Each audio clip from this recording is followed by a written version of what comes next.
Hello, and welcome to On the Irregular with me, Java Berry, a podcast where I chat to women from all walks of life about their own unique creative journey, how they got here, how their story has shaped their creative work, what they've learned, what has helped them, and where they plan to go from here. It's an irregular journey for so many of us, and I am delighted to offer a platform to share these fascinating stories and wells of wisdom. This week, I'm chatting to sensory designer, brand consultant, and passionate foodie Lauren Davies. Lauren approaches her work as both an alchemist and detective, using design and her passion for innovation as a way to tell her own stories and those of her clients.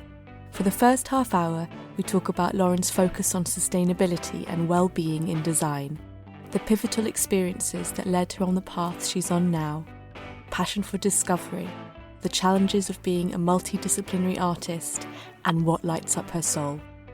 For the second half hour, we run through all the reasons we love food, cooking, food rituals, and food books. Welcome to episode 4 of season 2, and the absolutely fascinating Lauren Davies, who I am now desperate to spend a day cooking and eating with. Thank you for joining me and for giving up some time to talk to me. And I read through, Jesus Christ, Lauren, like your CV of education alone is so extensive. It's like you, not even before you then get to like all of the work that you've done. It's incredible. Oh, like, thank you. It feels like you've kind of approached aesthetics and design from every angle possible. Yeah, and I'm hoping like at some point that will all kind of come together again. That's like just like my big kind of thing that I'm wondering at the moment is, whether it'll every little bit is going to feed in at some point, and I'm going to have this like, aha. I think that's inevitable. I can't see how that couldn't happen because yeah. Like, so tell me, because you're London, you're a Londoner, born and bred, aren't you? Mm-hmm. Yeah. Your family, did your dad have a business? Yeah, my dad's an optician by trade, and he's always had his own business. My mum is a counsellor. She's like a person-centred, and later on kind of focused more on bereavement counselling. But she sort of worked part-time when we were little, so she was around quite a lot for us. But my dad's really creative as well, and my mum is actually. They're both creative. My dad would always be making stuff in his workshop and fixing things around the house. He's really amazing at electrics and plumbing. He's like one of those real all-rounder like makers. And we were always encouraged to kind of go in and do stuff with him. I was never made to feel like as a girl that I couldn't go and get involved with a bit of woodworking. And then, same with the kind of more traditionally female things, not that it's like that in our house at all now either, but with cooking and that kind of thing. My mum was like, she loved cooking, and we'd have lots of people over for big casseroles and stuff when we were younger, but she wasn't like a precious cook. She'd always let me come and help cook, and as soon as I was old enough and had the desire to do it in the kitchen, she was like, great, go on, you can cook the family meal, that's fine. Like whenever I wanted to do it, she was so happy to have a break.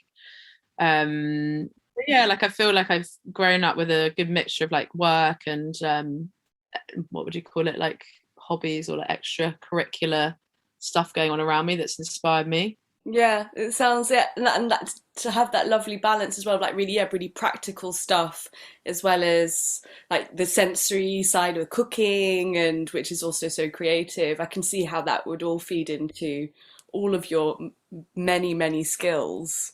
Yeah.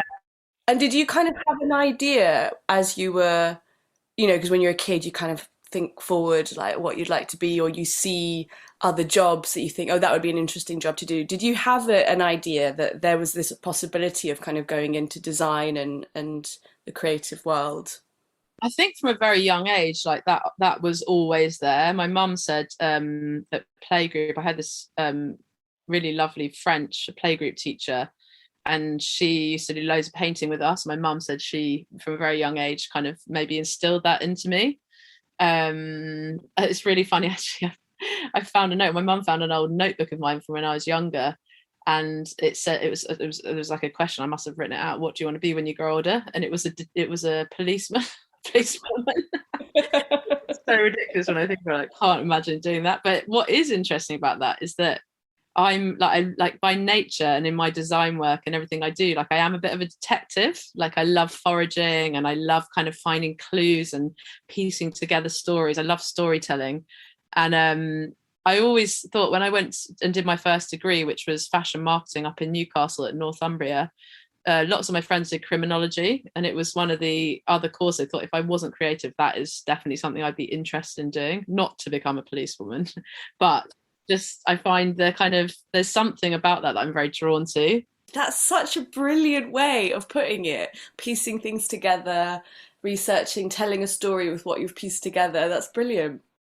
I think it's just like my natural kind of way of looking at the world. I'm obsessed with like the age of enlightenment and like when people went around the world discovering new plants and finding things. I think like discovery is one of my top values.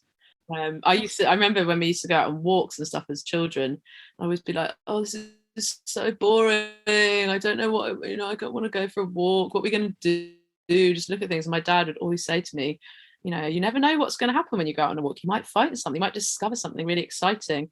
And I have really vivid memories of some of those days where I really complained about going on a boring walk, like sitting down in the grass and finding like loads of money in the grass. Someone had obviously fallen out someone's pocket, tons of pound coins and 50p's, and just thinking, oh my God, my dad's like, he's right.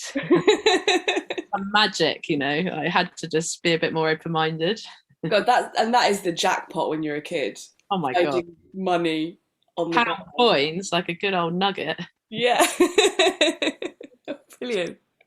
So, as I read your extensive education CV, but like run me through it a bit, because I think it's really interesting how you kind of moved to different areas and kind of felt disillusioned with some and then tried something else. So where did you start off with further education? So my starting point was Art Foundation, which I did at Middlesex University, and it was absolutely amazing. I'd gone on from doing art, photography and French A-level, so I was already in that real creative area.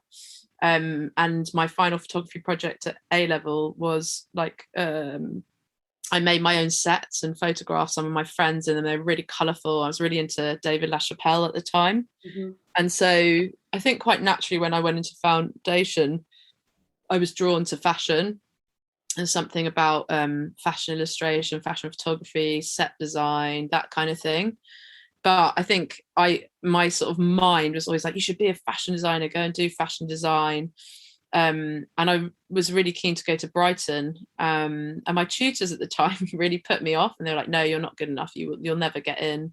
Wow. Yeah, I know. It was really like a weird thing that I didn't really think about it that much at the time. It's only when I look back and just think about how different my path could have been if I'd had a bit more positivity there. Yeah. I was quite used to being really, like, fortunately used to being surrounded by people who are really encouraging, not people that put me down or made me feel like I couldn't do things. And so I got rid of that idea of going to Brighton to do fashion or to do textiles. And then one of my other tutors really wanted me to apply for print design, printed textiles at St Martin's.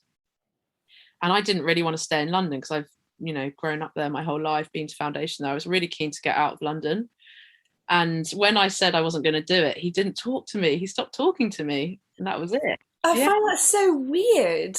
Like, that's such a kind of a personal take on something that really had very little to do with them. I know, it's bizarre. I look back at it now and I just find it really strange.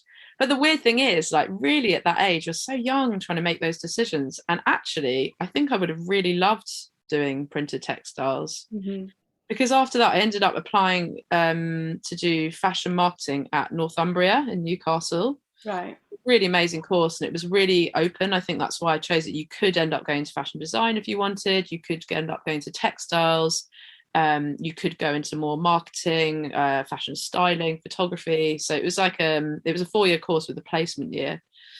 And I went up there, and it was brilliant. The tutors were amazing. We did loads of like field trips, really interesting projects. But I suddenly had this feeling that I was really, I'm just not a girly girl. Like, I'm probably a bit more of a tomboy at heart. And I felt like it was just really girly and really, really fashiony. And although I love the fashion industry, I just it just didn't feel quite right after I started doing placements in the second year.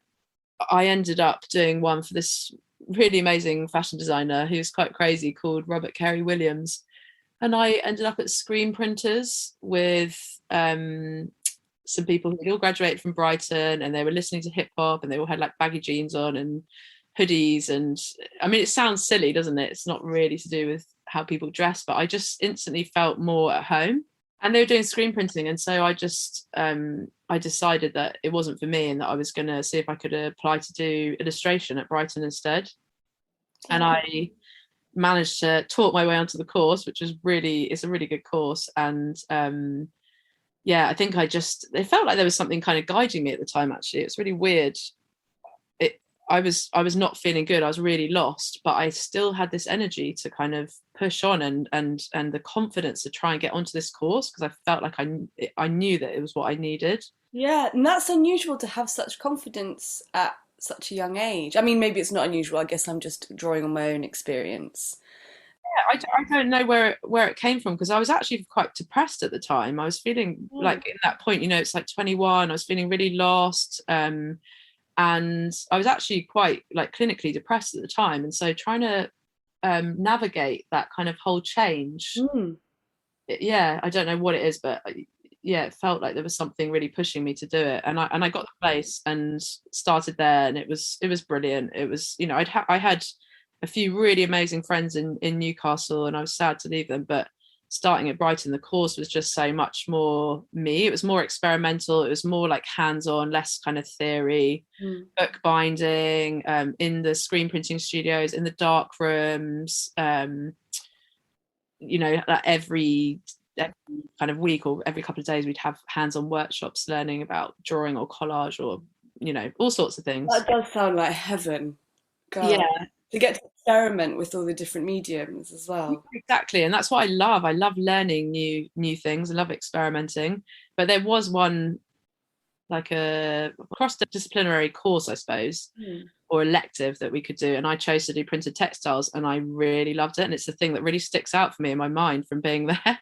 So like, this whole textiles thing has really followed me. Yeah. But I ended up joining up with a friend there, Anna Lomax, one of the people, one of my good friends I made on my course. And when I left there, I became a set designer. We joined forces and founded like a little design duo called Jiggery Pokery. It's a brilliant name. It started out kind of as a bit of a joke, and we would kind of do silly little installations and collect things and do photo shoots. And it started out quite tongue in cheek, but then we were like, actually, this is really fun. I think we're onto something. And we ended up working together for 4 or 5 years, and did some brilliant like music videos, and did some like editorial fashion shoots, window displays, what else, like ads for cars, big events as well. We did some like design, did all the art direction and production for some big events. And I can imagine that incorporating so many of your skills, the aesthetic and the practical, but also the concept behind it all, and like you said, like the researching, the finding all the pieces to pull together for the set.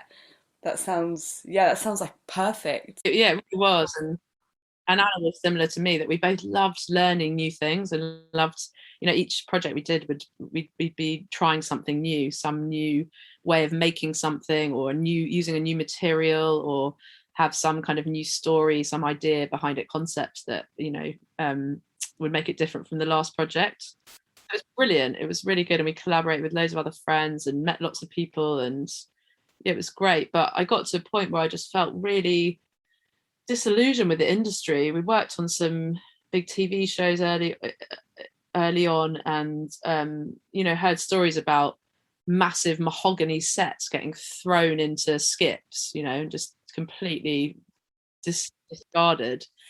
And then as I went on, more and more stuff like that happened. You smash out a set at the end of your day shoot, and you'd worked on it for so long, and it just felt like such a waste.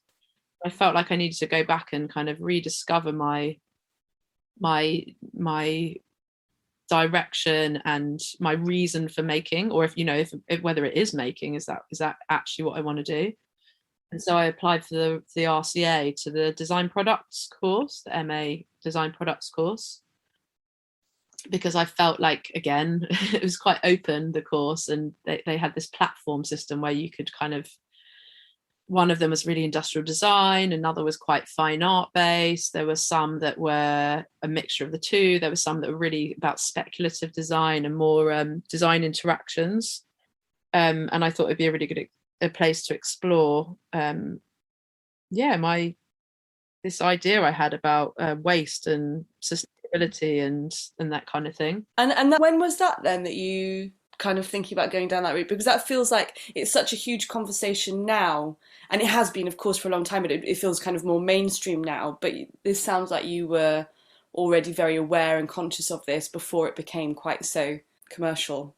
Yeah, so I graduated from the RCA in 2013. So I started in 2012, 2011, is that right? 11, 12. Okay, so it's about 10 years ago. And yeah, so then I was thinking about, I guess in 2010, so it's about 11 years ago or something. And I'd been having the thoughts, I think, a bit before that, because I had to obviously apply. So yeah, probably about 12 years ago, thinking about that. I think part of it also, like, right throughout my career, this, like, when I was younger, I went and did something called Woodcraft Folk. I don't know if you know it. Yeah, we've been talking about it recently, actually, because it was a big thing in Hebden, but it kind of disappeared, and the parents have been talking about restarting it for the kids, because it sounds fantastic. Oh, it's so amazing. I grew up in woodcraft. I started when I was 6 and I was in woodcraft till I was 16. Wow, and it's very child-led, isn't it? The kids kind of take responsibility and organise. Yeah, it's really empowering for kids. It's like, it's about nature, it's about friendship, it's about being resourceful and sustainability. I mean, I always think they kind of preach of being non-religious and non-political, but it's very left-leaning. Like, we always went to marches and, big activist kind of things when we were younger. And so I kind of grew up in that, and my dad was a leader for a while because I loved it so much. My sister and brother went for a little bit, but didn't stay with it in the way that I did. Lots of my really good friends are from woodcraft. Wow, that's lovely. And I think that kind of foundation always stayed with me. Yeah. And that was what was bubbling up when I started having doubts about what I was doing, and what kind of really led me to go back into education again. And going and doing an MA is just so amazing. You're just, I felt like I was just so much older, so much more mature, and I was a sponge for learning.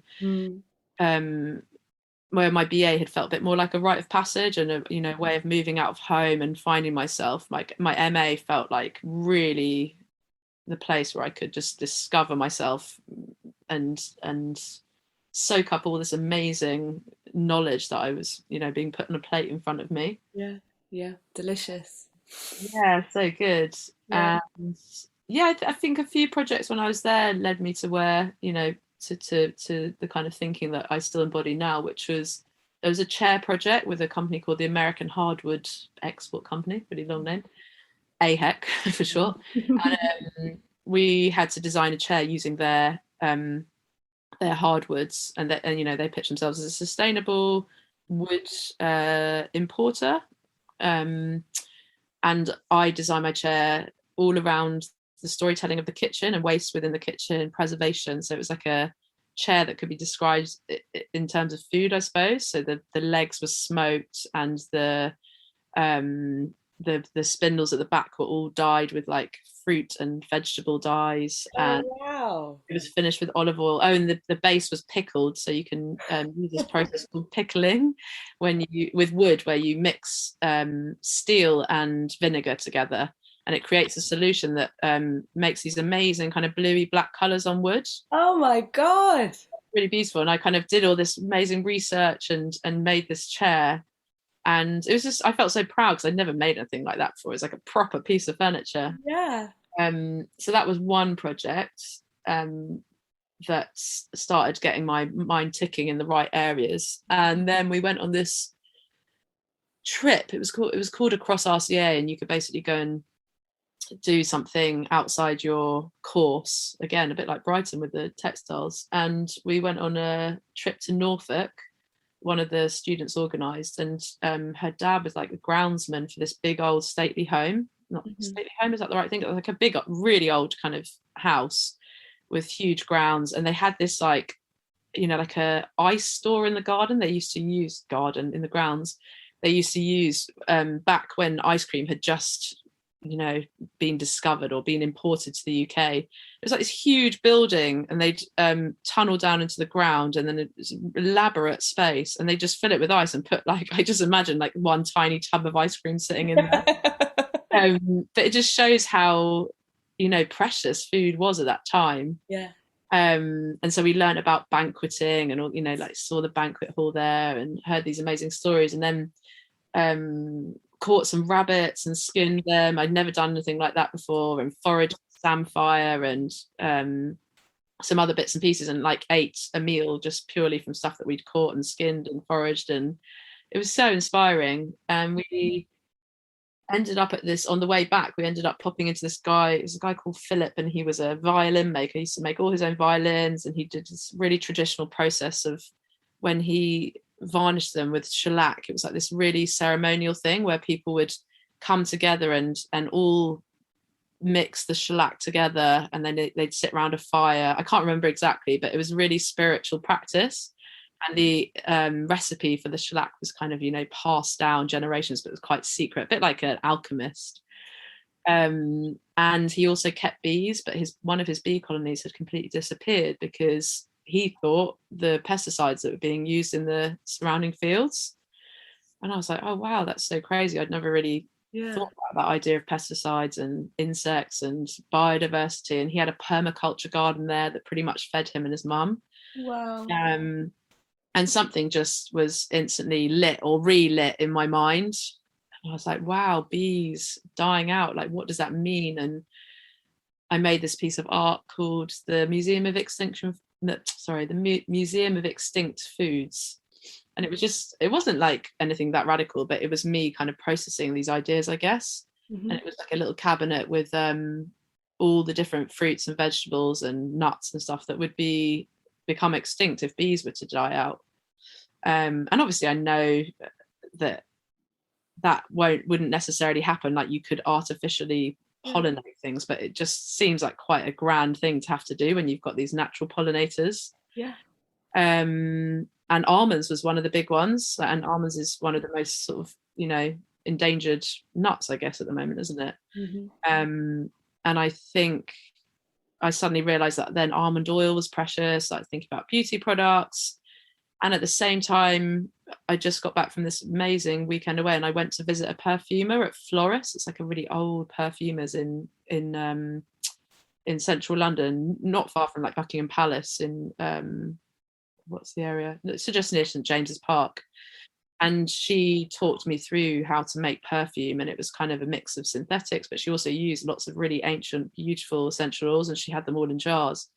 And just the combination of that weekend and this experience just made me realize that there's this, like, how precious nature was, that you can like capture its essence and put it in a bottle and keep it for years to come, when a plant might, you know, you might have a bunch of flowers, they die, you throw them in the compost or whatever. And I just had this sort of real, I don't know, it was a moment of just everything that you've just described. I feel intoxicated just listening to the experience, and I wasn't even there. Like, if I could time travel, I think I'd probably travel back to that weekend and be there with you. Oh, you'd have loved it. Oh my God, it would have been. That sounds incredible. And for it all to happen in such a short space of time, to experience all of that at once, I can imagine, I can totally understand how that was really quite, like you're saying, like it relit something that was already within you. Yeah. It brought it into focus again, I suppose. I remember just, you know, being younger and being naughty and trying to like a woodcraft camp's trying to like go and smoke strawberry leaves, and it feeling, you know, it's really naughty, but also feeling kind of really magical, these strawberry leaves, and are they going to taste like strawberries?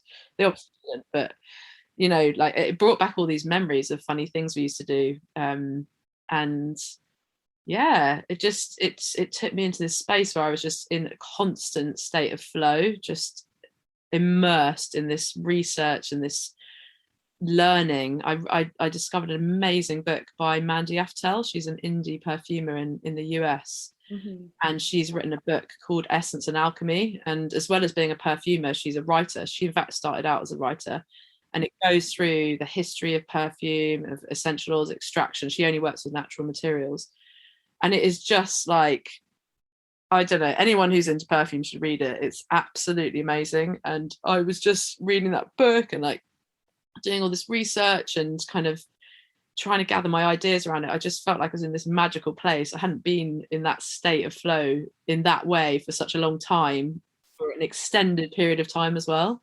Yeah. So that's where my I just keep on coming back to the word intoxicating. Like there's so many ideas, and I suppose perfume in there, the sensory aspect, the storytelling aspect, the touch, the just even the thought of the shellac on the violin. Like it's just it's such a rich story, and that informs your work. It's so fascinating.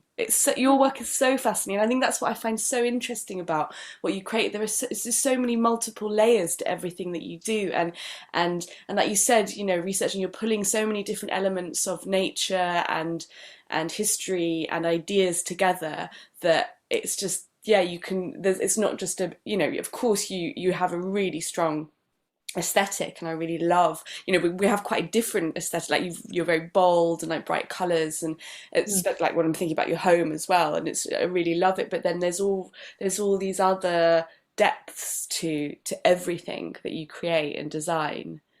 That's really lovely to hear. I still find it really hard to describe what it is that I do, and I don't know whether that will ever become clearer or whether it is just always going to be a bit of a mishmash of different things. But a sensory designer is like the closest I guess I can get to describing that. And I think, like, actually by definition, a lot of times people will, within the industry, as a sensory designer is maybe someone that is more functional than I am, is like assessing all the senses in terms of like making more functional design and architecture. I don't really know how else to describe it. I think it's a perfect description. I really get it, and I've never heard it elsewhere. I think like that I started my studio as Heka, and I started that pretty much when I left the RCA, but it's kind of built up gradually. But Heka is the Egyptian god of magic, and I really love the story behind it. And the meaning is that He means to activate, and Ka is the soul in Egyptian. And I think I feel that embodies what I want to do with my work, is to activate the soul. I want to activate people's soul, or souls of collectives, or unlocking true meaning and depth and direction in the work I do on consultancy projects. I think that's like my sort of driving force. That's a perfect name. And I think that's what we like. I think lots of people are doing that. I think I feel like that's what we need in order to move into a more sustainable paradigm. To help people to see that they've already got that within them and feel excited about it and feel motivated. I believe in positive encouragement, I suppose. That instead of possibly suggesting that there's something lacking, it's about reigniting, like you said, something that's already within. Focusing on the positive, not focusing on the negative and all the things that are going wrong, trying to look for solutions and things that are amazing and things that are great, because I feel like you can get just trapped and stuck, frozen like a rabbit in the headlights, can't you, if you're constantly being fed negative stories. Or definitely. No, definitely, because then there's the loss of sense of hope, and then what's the point? And we've all been there. Like I've been there. God, I've had a massive year, I think, after the RCA, of feeling really, really down about climate change and thinking, what's the point? But it wasn't until I started working more in the area that I am, like with my consultancy projects, and seeing all the amazing things that were happening, that I was able to kind of think, oh God, there's loads going on. Like this is possible. It's a big challenge, but it is possible to make amazing changes. There's lots of people out there innovating and coming up with the most incredible ways of dealing some of the big challenges we have at the moment. And then it could be inspiring and exciting rather Yeah. than terrifying. Yes, and I want to be part of that. Yeah. Yeah. Yeah, I think that's kind of key really. It kind of feels like in a way, what's the point in doing any work that isn't going to have that, yeah, that kind of idea, that long-term thought behind it really, and purpose. Exactly. Yeah, no, that makes sense. And so, because you saying that you do consultancy work then now? Yeah, I do a lot of work for agencies and brands, working on new product ideas or looking at kind of ingredients, looking at ways that people can kind of future proof themselves. And my aspect is always kind of design and sensory, so scent and flavor, packaging, that kind of thing. You know, the projects I work on aren't always based on sustainability, but I always try and bring that in, whatever I'm working on. And it's brilliant when I get one that really is about sustainability. Yeah. Um, That's really interesting. You know, I don't really know anything about the world of design. So you can go in and you will give a kind of like an outline and give ideas, and then they will take that away and create something. yeah, I guess that's part of it. A lot of it will be about research and about trends, and I mean I don't like using that word because trends feels so disconnected to, you know, actually making lasting change. I Yeah. guess that's what it's called, but I will be looking at culture and seeing what's new, what's happening, and what, you know, drivers are affecting change within the beauty industry or the food, and from that provide kind of inspiration and ideas about how brands and companies can um, design better for the future, or like think about their communication, the way they communicate to their audience, and refine it. It's a kind of bit of my work that's a bit hidden. Like I've got a few consultancy projects up on my website, but the stuff I work on is I'm always have to sign an NDA. It's always really heavily Hmm. kind of secretive. So I'm always fighting to try and work on projects where I don't have to do that. And hopefully I've got a few coming up where it's going to be like that, which would be so nice to share. And I worked on a hotel project. It was like a crane hotel in Bristol. It was like a pop-up hotel at the top of a crane, and I did the sensory strategy for that. So like bringing scent and nature into this treehouse space. And I'm allowed to talk about that one. That was with Canopy and Stars, and I worked with Anna Jones on on her latest cookbook Oh to do yeah. a sustainability strategy for that. And what else am I allowed to talk about? I'm doing some really interesting stuff with color at the moment, and that's the stuff that hopefully is going to be made into something that will be shared with the world. So that's really exciting. Food is a real passion of yours as well. I mean, food is the thing that I always go back to, and we've had so many conversations about this, haven't we? But I feel like maybe there's something bubbling up inside me with food, and yeah, I don't know what it is yet, but I'm so passionate about biodiversity, agroecology, and, you know, health as well. Like I've had some of my own health things going on this year, and Hmm. I've really learned so much about like the things that we eat every day, and how they, you know, create inflammation in our bodies. And I've read an amazing book by B. Wilson called How We Eat Now. I'm currently reading, actually, my laptop is propped up on it, Eating to Extinction by Dan Saladino, who does the food program for the BBC. And that's always my choice. Like if I can, any podcast, any book I can read, program, if it's about food, I'm in every time. Like that's what my default choice is, always food.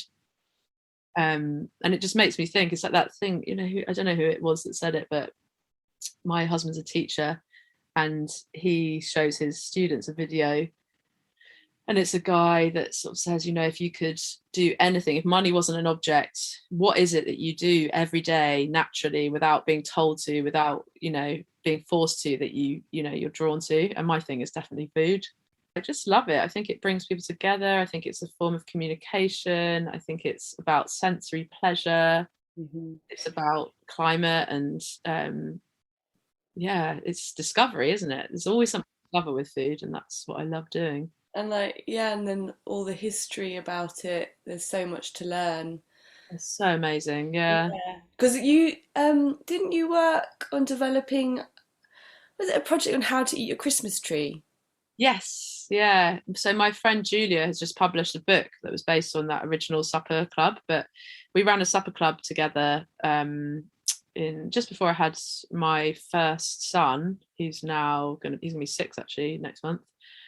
And we ran a supper club that was all about what to do with your Christmas tree, how you could eat it. So we made like a salmon that was cured with pine, I think, pine and beetroot and salt and stuff. And then we had like a lamb. What was it? It was a lamb tagine with cooked with retsina, which is like a pine wine with pine nuts in the couscous. And then there was a dessert that was so delicious. Actually, the dessert was like a blue spruce ice cream with crystallized ginger. Oh wow, that sounds amazing. And then some cheese, and we made our own membrillo with Douglas fir and apple, and it was really good. It got like a lot of press, and Julia went on to keep running them, but I had a small baby, so I couldn't really give up those evenings as easily. And she's made it into a cookbook now, which you can buy, which is it's really beautiful, and it's got like she's added to it loads over the years. Gosh, that's so just wonderfully creative and clever. I love it. And inventive, so inventive. Yeah, I think that's what I love, and uh, being inventive, innovation, finding kind of new ways of exploring things and looking at waste, different ways of looking at waste. I've done workshops on making incense from used rice hulls. I did that at the Barbican, and that was really fun. I've done one on making beauty products from from compost, or not compost, from your compost heap. So almost like rather than throwing away, stalks of herbs or Yeah, like coffee granules or coffee granules. Exactly. Did a workshop all about that when I'd graduated from the RCA. And now there are amazing companies that have products like that. Upcircle. I don't know if you know Upcircle. no, no, I've not heard of them. Yeah, they've got like a scrub that's using spent coffee grains, and I use their moisturizer that's used finely powdered argan shells. That's a waste product of the fish industry, seafood industry. Yeah, yeah. I think I find it so interesting that you've managed to fit in all of your varied interests and kind of bring them together. Because, like you were saying, earlier, like, oh, I'm hoping that it's all going to come together. But I feel like it really already has for you in so many ways. It's just that it just continues to evolve and shift and change shape slightly. But the way that you manage to to to work and pursue all the interests that you have, it's so inspiring. And Oh, thank you. I think yeah, and I'm sure we've both got kids the same age, haven't we? Both got yeah, boys. Yeah, yeah, I was gonna say because Griffin's going to be 6 in March, so yeah, exactly. And yeah, Max is 6 in February, and then I think our youngest are the same age, aren't they? yeah. Nearly 3. Elwin was 3 in October. Oh, We need yes. we need a play date. I know, gosh. As you know, just like being having kids is amazing, but it does sort of interrupt the flow of your career. Yeah, You're like really certain you've got a really specific kind of trajectory, yeah, which I don't know if you ever do as a creative. yeah. It does interrupt the flow. So Zavi's going to start nursery in April, just after Easter, hopefully, and then I feel like that's going to be quite a game changer. Yes, we're in that right now. Elwin has just started full-time nursery as of last week, and So nice. Lauren, oh my God. Just to have that time is just, yeah, it's suddenly the whole world feels like it's opened up, and it is slightly terrifying actually. Yeah, because then you're like, right, I've really got to do all this Yeah, now. yeah. No, we're so lucky because our school somehow amazingly is really flexible in terms of like breakfast club and after school club. You can book on the same day. Um, so I can really be flexible and say yes to things in a way that I haven't been able to without sorting out extra childcare and panicking and rushing around. Yeah, yeah. So I think it is going to just give me that space that I need to do it. And we're doing up our house at the moment, so we've been living in the bottom part of our house. We've got 2 floors, and then the upstairs had lodgers for 5 years, just so that we can pay for childcare and stuff. And we're going to take it back over once Zavin's in nursery, because obviously we won't have to pay for his childcare anymore. Yeah. And that's just going to be so amazing to have my own space where I can leave stuff out and just surround myself with all the things I collect, like your beautiful little desk. I don't have that space at the moment. Yeah. I've got, like, I can use the attic room, but it's sort of part of the lodger space almost. Um, and so that's going to be just all coincide with, having more time as well. And that's going to be that's going to be spring as well. So perfect time of the year. Everything's going to be exploding, and as well as your brain. And Can't wait. And I'll be looking out into the garden, seeing all the bulbs. oh wow. Nice. It'll be so nice. Oh, that's so exciting because you just got this wealth of experience and in so many different areas. It's really exciting hearing you talk because it feels so relevant, but so just so fascinating and intricate and just yeah, there are so many. I feel like there are so many corners of your brain that I'd love to just have a little rummage around in and potter around and like pull out books inside your mind because it's I guess you're multidisciplinary essentially, aren't you? Yeah, I kind of used to use that word. I don't know, it might even be on my website still. And I think, yeah, I think that does describe it. It's hard though, isn't it? And I know that you're similar. To be multidisciplinary is like quite hard to pinpoint and focus sometimes, isn't it? Yeah, yeah, definitely. I think it's something I still really struggle with. And it was interesting. I was talking to Hattie yesterday on one of the episodes, and she was talking about how she's also an illustrator, and she's an incredibly talented illustrator. But she was talking about how she's kind of parked that. It's not something that she really wants to pursue. And thinking, yeah, actually, that's something worth remembering that just because you have lots of, different skills and you might be talented or just they come naturally to you, it doesn't mean that it's always something that you have to do. It might not suit your temperament. And I thought that's something that I think I've often felt a bit overwhelmed by. It's like, yeah, but I can do that and I can kind of do that and I can do that. And so which one do I choose and how do I focus? But then if I do want to do it, how do I bring it all together? And yeah, That's really interesting. I love to hear that because actually I was having the same thoughts this morning, and I guess that's probably, knowing that I was going to speak to you. yeah, I love drawing and color, and I do make these cards for friends, and it's kind of a bit of a hobby. And people have asked me if I, make them and sell them, and I have thought about that because it would be like another income revenue as well, and way of kind of using my design skills. But it's like that part of me that was so lit up by textile design, and if I'd gone down that route, maybe I would have had that kind of sliding doors life where this is what it could have been. But I still think I maybe would have come to this point where I need something that's more. There's absolutely no disrespect to textile designers. I think they're amazing, and I'm constantly like obsessed with print design, and like I love being surrounded by beautiful things, and I'm so inspired by color and pattern and people who are amazing at producing them. But me actually making them being a textile designer, print designer myself, I don't know if it's what lights my soul at the moment. mm.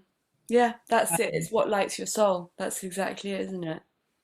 Yeah, maybe it will again one day, or maybe I'll find some sort of reason. I feel like I need to have a reason, a meaning, and Hmm. how I'm my work, other than just being in the flow and being able to produce things. Like I feel like there needs to be a deeper. Yeah, well, this is it, I guess, and I guess that could depend on the materials that you're working with and to what end, and yeah. Yeah, exactly, and maybe that will come back again. Yeah, I mean, it's so wonderful to have all of these skills and these interests, and I do feel like it makes life just so much richer when you can Yeah. find that value and that magic in everything, around you, like you're saying, smoking strawberry leaves and you know, that's to me, for me, that's what life is made of. That's where the magic is. And if you can tune into that and that's where you find the joy and the pleasure, then my God, you're wealthy. Like, Oh, it's endless, isn't it? What you're gonna find out of life. I think it's really important, isn't it? Sometimes to sit and reflect and go back over these things when you feel like you're sort of having a bit of a moment of confidence crisis. Actually, Yeah. to take stock of where you've been and what you've achieved and what you've done is, yeah, it's quite important, isn't it? Maybe. Yeah, definitely. I think because I've always thought about I guess also just having read, the email that you sent me and like what you've done, like I'd really love to read more about your experiences, and because I really found it valuable last year writing. I just wrote my life story in blog posts, Yes. and it was just really lovely to kind of break it down into little chunks and really spend time in that time and sit with it and kind of dig in the memories and try and call them back and in a way experience it all over again. Yeah. And Find out, like, I guess, again, being the detective, looking for those clues as to yes, what parts you've taken from those moments. exactly, because then you start, it's like, oh, well, that makes sense why I do this, or I find that interesting because of that. And yeah, Mm. it's exactly that. You go back and you kind of all fits together, and then I think it opens up new little pockets and paths to go down and things that you want to revisit that you'd forgotten about. So I mean, I'm not telling you to please write your life story for me, but I also am. But I think there'd be a lot of value in you writing down about, if you haven't already, these experiences, and because they're so rich. Yeah, I mean, I've never, somehow, I don't know if you've heard this, but I'd never heard the word foodwar before. Have you heard that in terms of a memoir, the foodwar? I think I've read it recently because I'm reading Stanley Tucci's A Life Through Taste. Which I need to get. That's one of my ones I saw you had, and I need to get Yeah. as well. Yeah, and I'd never heard that, but I was like, oh, that's what I would like to write, is some sort of food one, like how food has influenced me throughout my life. I think that would be fascinating, kind of exploring it, because I feel like it's not like I'm born in the UK. I mean, my mum's from Irish grandparents, but they lived in the UK. My dad's parents English. I don't have like, and British food is like making a comeback, but it's not got like the rich history. I don't know. I guess that's maybe some people be like, "What are you saying?" But it's not. I don't know. It's The not as culture. romantic in some ways. I think it's very easy to, yeah, to romanticize Italian food and French food. Yeah, And the kind of the food culture has not been a huge thing in the UK yeah, history. Like, it's a big thing now, and people rediscovering ancient recipes, and people, like the pie room. What's his name? Callum something or other, who's done the pie room in town. This beautiful place where he makes pies, and he found the old pie molds down in the basement of the restaurant he's working in, and has looked back at all these old ancient recipes, and there is so much history there, but I just don't think it's continued throughout the times, like it hasn't been carried forward. It's only now people are rediscovering it. yeah. Yeah, when I think about my sort of my food growing up, it's more like my parents introducing me to other cultures, like traveling with them and getting my first Chinese takeaway and tasting Malaysian food for the first time. It's like being introduced to all these other cultures is what makes my food history so interesting. Yeah. I can remember all those moments sitting out in the garden. My parents had those, those little candle lit kind of food heaters. The Yes. candles float Yes, on to water. keep the food warm. Yeah. And I remember getting a Chinese takeaway for the first time, and eating it in the garden. It's so like such a strong memory. And then Malaysian food, my parents having friends over for dinner one night, and me being really intrigued and asking, "What's that smell? It smells so nice." And him bringing me up a little bowl. We had these like green stoneware bowls, really heavy, and they've still got them, my parents, and bringing me up a bowl of this amazing Malaysian food. And I sat in my bed on my own eating it. And like, there's lots of little moments like that. Yeah. that Yeah.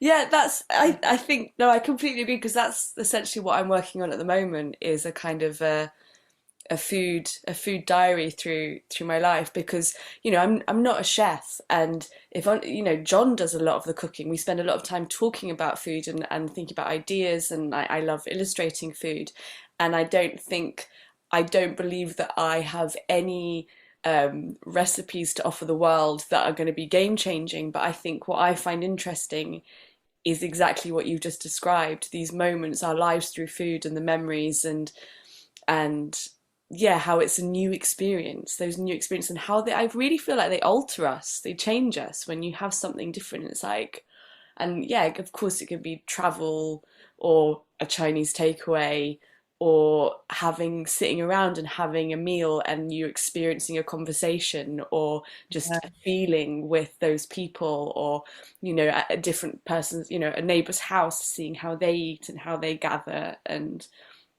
I don't know, I guess it's so primal, isn't it? totally. Like some of my favorite things when I was younger is just like the way that two of my different friends, their parents made their tomato sauce for their pasta. It was literally just penne with tomato sauce and cheese. And I look forward to going to their houses so much because my mum doesn't really make pasta with tomato sauce and cheese. Or like maybe they had mature cheddar and we didn't. I don't know. Yeah.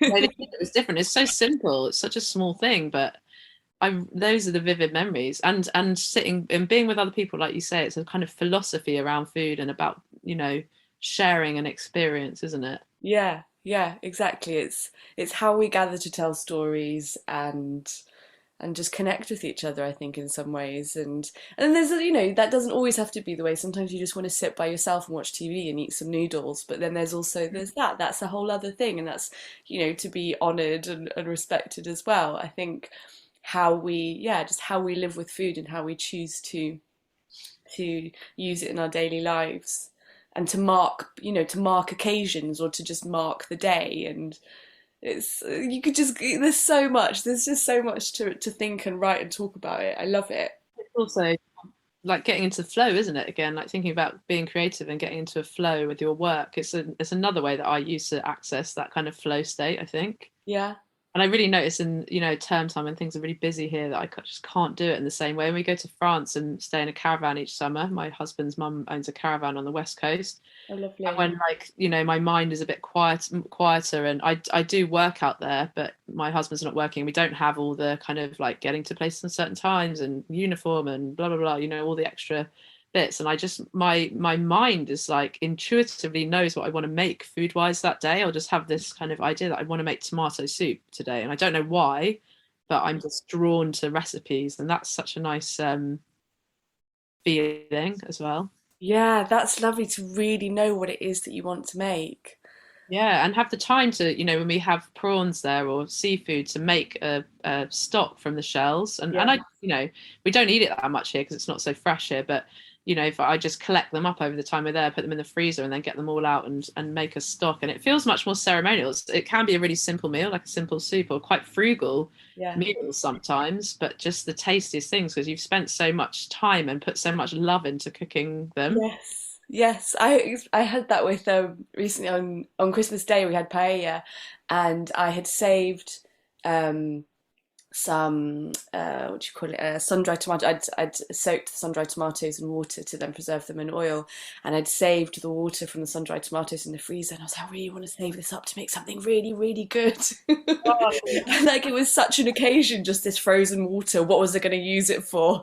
And we used it for the paella, and then we also used it to make just really simple pasta. But yeah, it was just I don't know what, this feeling of just triumph and satisfaction, and it's just flavored water. you know? But like you said, there's ceremony to it. There's something about it that just adds so much to it, to the experience. and I don't, yeah, it's exactly that. I love that. And I'm exactly the same. And it always seems like when I've got nothing in the fridge, but then I find a pepper, say, and, half a pepper, and I've got, I don't know, some old stale bread. And then I'm like, oh, right, but actually there's a little bit of feta left and there's some olives. And, oh, we've got half a packet of basil left. And I can make like a really delicious salad, like a panzanella kind of salad or something.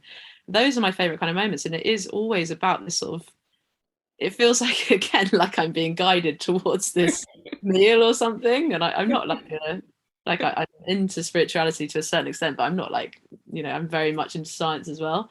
But sometimes in those moments I feel like I'm just being guided to eat something. It's using up all these like odds and ends and not wasting, and it feels so satisfying when you do it. It's It really does. my favorite way of cooking for sure. Yeah, no, I agree. It makes me so happy, so happy. And I think today John was like, "Oh, we've got some veggie burgers and asparagus in the fridge. Should we have that tonight?" I was like, "No, no, no, we're not having that tonight. We're having that while the kids are at school. Sit in silence and enjoy this without having to get up and get someone a cup of water." Yeah, or someone moaning that they don't like asparagus. Or, Exactly. I don't like this, I don't like that.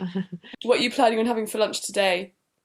I'm actually gonna keep it really simple, I think, and just have some rice and broth and chicken, I think. Oh, that sounds really perfect for a January day. Yeah, I feel like I need that nourishment. We've just been away for the weekend and drank lots and eaten lots of chocolate and indulged, and we always go away to Centre Parks the first weekend of January. That's a great idea. Yeah, it's really fun. It's like my husband's whole extended family, but it means that our kind of I don't really necessarily do dry Jan or like healthy Jan, but if you are going to do that, it would have to come a bit later. I've always thought that going away in January or February makes more sense. Like, Well, I mean, that's only in England, but going away somewhere foreign that was my favorite time before I had kids, to go away in January or February. It just breaks up the winter. yeah, no, exactly. It's when Forward everything's, to as well, isn't it? When it's a bit bleak. yeah, precisely. That's something that I've been thinking about actually is this year is planning things to look forward to. And it's really difficult in this climate, especially, and also like when you work for yourself, you kind of got to remain flexible to a certain extent, but and everything feels so unsure. But I think we all really need it, don't we? Just stuff Oh, to look forward to. yeah, definitely. I think it's really important to book things in. Yeah, more than ever. Yeah. Oh, well, thank you so much for talking to me. Honestly, I have like, you can't see me, but I've been sat here just nodding, grinning, gasping. Thank you so much for having me on and giving me the opportunity to kind of reflect on where I've come from and maybe where I'm headed. I'm so excited for you because there's just so much. There's so much that you're talking about that feels really relevant and really exciting and really like yeah, and all words that I've used before, like innovative and inventive and interesting and with so much depth. And I just I can't, I'm always fascinated to know what you're working and what you're creating. And whenever you kind of pull stuff out of the archives of like, oh, and this is that time that I did that thing, I'm like, Jesus Christ. Her skills and talents know no bounds. Like it's just so imaginative. So it's been really, really, really great to just hear more about like kind of how you've just brought all of those things in and a bit more about your journey and that you can have all of these interests and you can figure out ways of using that and that it just adds more depth and richness to everything that you do, even on a really simple level or on a more complex level. So thank you. I feel a buzz with inspiration. Thank you. So do I. What a lovely way to spend my early January morning. You can find Lauren's work on her website hecka.london or on Instagram at hecka_London. Please refer to the show notes for details and links. Thank you so much for listening to On the Irregular. Please make sure you review and subscribe as it helps other listeners find us. It truly does make such a difference.